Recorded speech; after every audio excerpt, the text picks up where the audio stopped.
Sailors are known to have lots of strange customs while out at sea. Like some sailors believe that bananas are bad luck and so will not bring them on board their vessel, while other sailors believe it's good luck to throw one of their crew members overboard and then reel him back in before beginning a fishing trip, that somehow that will enhance your chances of catching more fish. But while a lot of these customs of the sea are pretty harmless and kind of goofy, there's one custom of the sea that is not at all. It is extremely serious and very, very dark. It's known simply as the delicate question, and in short, once a sailor asks this delicate question under certain circumstances, there's no going back for that crew. And today, we're going to learn about one of the most famous examples of this custom being carried out in real life. But before we get into today's story, if you're a fan of the strange, dark, and mysterious delivered in story format, then you come to the right place because that's all we do, and we upload once a week. So, if that's of interest to you, please go through all the Like Button's social media posts and correct their spelling and grammar in the comments section. Also, please subscribe to our channel and turn on all notifications so you don't miss any of our weekly uploads. Okay, let's get into today's story.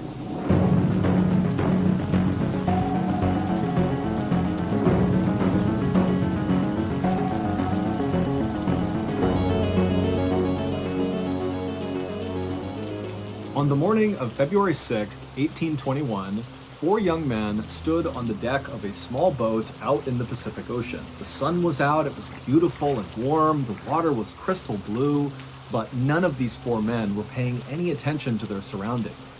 Instead, all of them were just standing there in total silence, staring at each other. Finally, one of the four men spoke up. His name was Owen Coffin, and he was 18 years old. And Owen, like the other three men, had grown up on the water. In fact, all four of these men had grown up on this small island called Nantucket off the coast of Massachusetts, where the main industry there was whaling, which meant sailors like these four men would go out and hunt whales and slaughter them for their oil. So, from the time Owen and the rest of these men were very little, they were out on the water learning how to sail, and they were also learning the customs of the sea. And there was one custom in particular that Owen wanted to talk about right now with the other three men. So, in a very serious and hushed tone, Owen asked the question of the other three men that sailors referred to as the delicate question.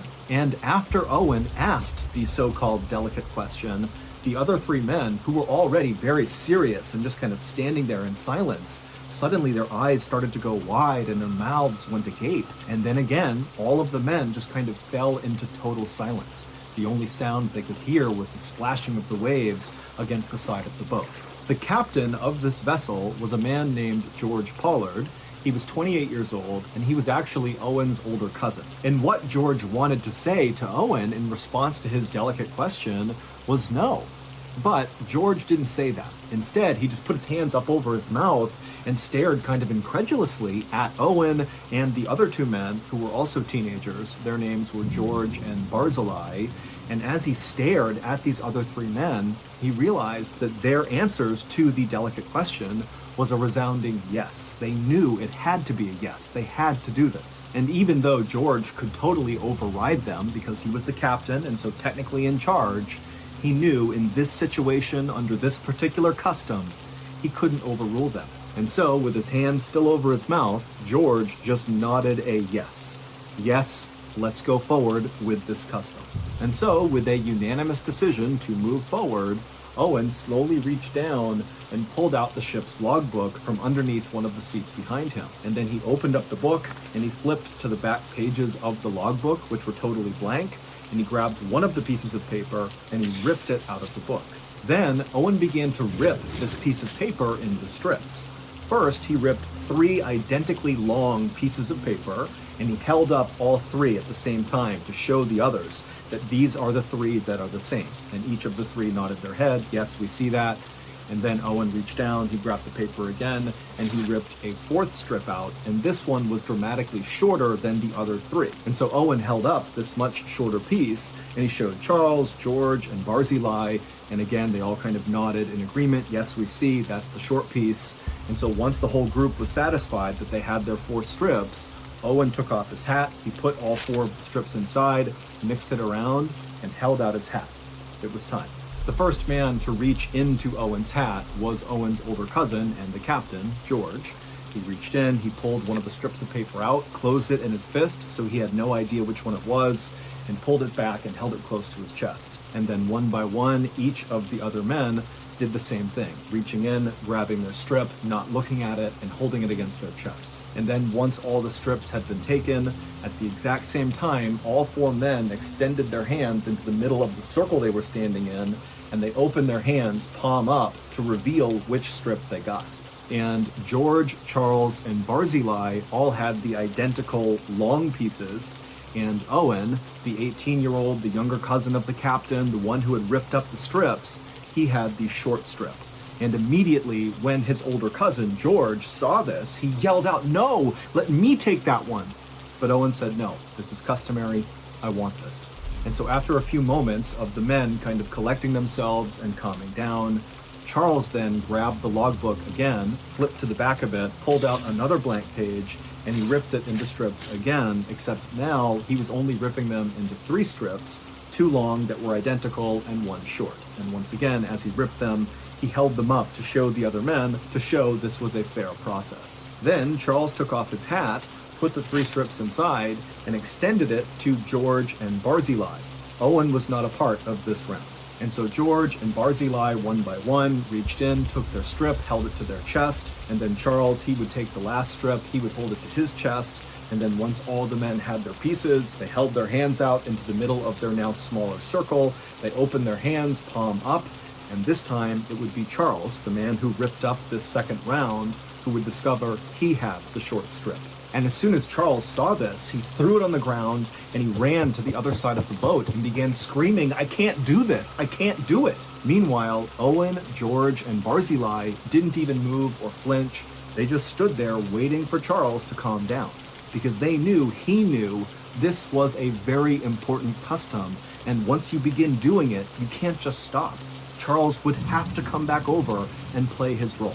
And so after a few minutes of Charles still kind of calling out that he couldn't do this, tears were coming down his face, he finally wiped the tears, he calmed himself down, and he walked back over to the group, who again, they hadn't moved. George, Barzillai, and Owen, they're just standing there waiting to continue this custom. And so as Charles began coming back over, looking ready to continue, George, without even saying anything, reached down and unlatched a door on the side of the boat.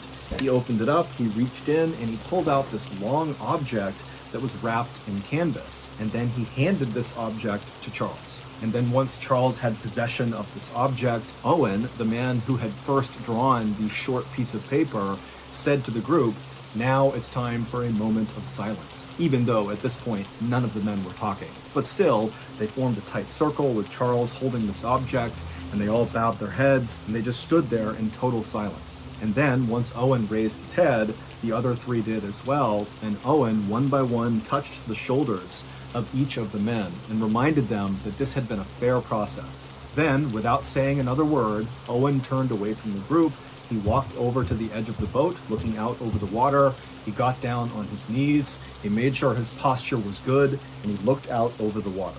Owen had always loved the ocean, even though his own father had died out at sea. But this particular whaling expedition that Owen had been on, he thought went extremely well, and he was very proud of what they had all accomplished. And Owen was especially proud to be a part of this particular custom.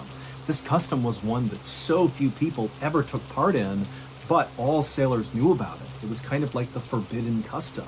And here he was playing a central role, which really required a lot of strength. And so, feeling very proud of himself, Owen, after looking out over the water for a few more moments, he bent down and put his chin on the edge of the boat, which signaled to Charles it was time. And then once Charles saw that Owen was in position, he stepped away from George and Barzillai and walked over to Owen, carrying this object wrapped in canvas. And then once he was right behind Owen, without saying a word to him, he unwrapped the object, and it was a rifle. And once the rifle was uncovered, placed the barrel against the back of Owen's head, and then he fired a shot. And instantly, Owen slumped to the ground, dead, and Charles kind of staggered back and fell on the deck and let out the strangled scream. He couldn't believe what he had just done, but he knew there was no other choice. Once they decided to do this sacred custom, they had to take it to the end. And so George, who had just witnessed the execution of his younger cousin, was deeply troubled and pained, but he too knew they had to bring this custom to the finish line, which meant it was George's turn to step forward and play his part. And so George walked up to his now dead younger cousin, and George pulled out a serrated knife and cut off Owen's head. And then once Owen's head was removed, he placed it on the deck, so Owen's face was looking away from the other men, like he couldn't see what they were going to do. And then once the head was in place, George went back to Owen's body and began cutting him open and pulling his organs out and handing them to Charles and Barzillai. George also began cutting off long strips of Owen's flesh, creating sort of like fillets. And then, even though there was a spot on the boat to have a fire, the three men decided they just could not wait. And before long, the only sound that could be heard on board this little boat floating out at sea on the Pacific Ocean was the sound of Charles, George, and Barzillai tearing into Owen's raw flesh with their teeth, turning their beards bright red with his blood. The delicate question that Owen asked the other men at the beginning of this story was one of the most feared questions amongst sailors. And it was only asked if there was a shipwreck or some sort of emergency that happened out at sea, which meant the group had almost no chance of survival. Only in those circumstances was the delicate question appropriate. And what it was, do we draw lots to determine which one of us dies so the other can eat them in order to have a better chance at survival? And so during that first round, when Owen had drawn the short strip of paper, that determined he would be the one who was murdered and eaten. And then in the second round, when Charles drew the short strip of paper, that meant he would be the one to kill Owen. On February 6th, 1821, the day that Owen posed the delicate question, he and the other three men had been lost at sea for the past 3 months after a whale had struck the side of their whaling boat and left them adrift with almost no food and no water. There had been other men on board the Essex who had died from starvation and exposure, and their bodies had been consumed by the surviving sailors until on February 6th, they were down to just these 4 men and no more bodies to eat, which is why they decided it was time. They had to ask the delicate question. 17 days after Owen sacrificed himself so the others could eat him, another boat happened to drift past the stranded Essex boat, which now only contained Charles and George. Barzillai had died of starvation 5 days after they killed Owen, and Barzillai had been eaten by George and Charles as well. And as this other ship passed by the Essex and they looked on board, all they saw were skeletons of the men that had died and been eaten, and Charles and George were on opposite ends of the boat, curled up in a ball, chewing on human finger bones, trying to get the last bits of flesh off. And their bodies were totally emaciated, their hair and their beards were wild, they looked totally feral. And then when this boat actually came up alongside the Essex and boarded to rescue Charles and George looked terrified. It was like they had totally lost their grip on reality.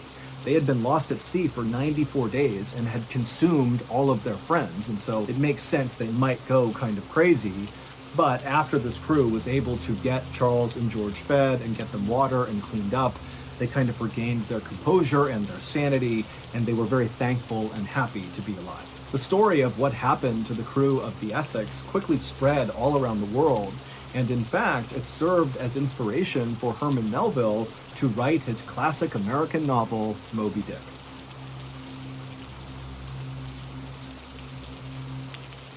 On March 22nd, 1994, 4 people were sitting in a circle inside of a dark hotel room in England. In front of them was a homemade Ouija board. The 4 people in the hotel room reached out 1 finger each and placed that finger on a glass cup that was flipped upside down, resting in the middle of this Ouija board. After looking around at each other nervously, one of the 4 people began to speak out loud. They asked the room if there were any spirits with them right now, and nothing happened. The four people started to laugh at themselves for even trying to do this, when suddenly the glass cup began to move. As the four people stared at each other, trying to figure out if one of them was moving the cup on purpose, the glass cup slid all the way to the corner of the board and came to a stop over the word yes. This Ouija board session would not only become one of the most famous Ouija board sessions of all time, but also it would have a dramatic impact on a major criminal case. So that's going to do it. If you enjoyed today's story and you want to hear more like it, be sure to check out our podcast called the Mr. Ballin Podcast, which is available exclusively on Amazon Music. There is a link to the podcast in the description below.